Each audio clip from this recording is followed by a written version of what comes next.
Good morning. Today is a great day in the church.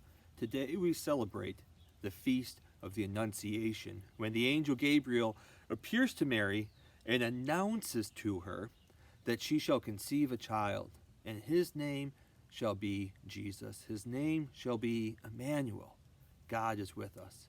And 9 months from now, exactly 9 months from today, March 25th, we'll be celebrating Christmas, which is why I'm wearing one of my kids' Santa's hats for today. And it's appropriate when we think about today that God is with us. In fact, the first reading today comes from the prophet Isaiah, and it says, "Therefore God himself will give you this sign. The virgin shall be with child and bear a son, and shall name him Emmanuel," which means God is with us. That 2,000 years ago, God looked into our world and wanted to hear and be with his people. And that same God is with us today. That same God desires to come into our world, to come into our lives, to come into our hearts, despite all the messiness, and to be with us, that we're not alone.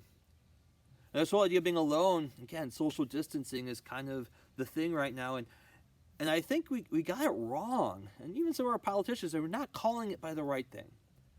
Because we're calling it social distancing, but we really should be physical distancing. Because we're finding ways of being social. We're finding it through Zoom, through Google Meet, through phone calls, through conversations. We're not called to be socially distant, but physically distant, but very much socially active. And the same God that is with us desires to be active in our lives as well too. That same God desires to enter in and to be socially present to each and every one of us. And sometimes God does that to us through our prayer, through our reflection, from a moment of silence, but also through each other.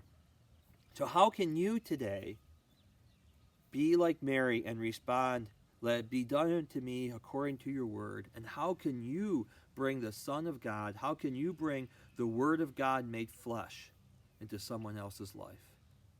May God bless us all and live Jesus in our hearts forever.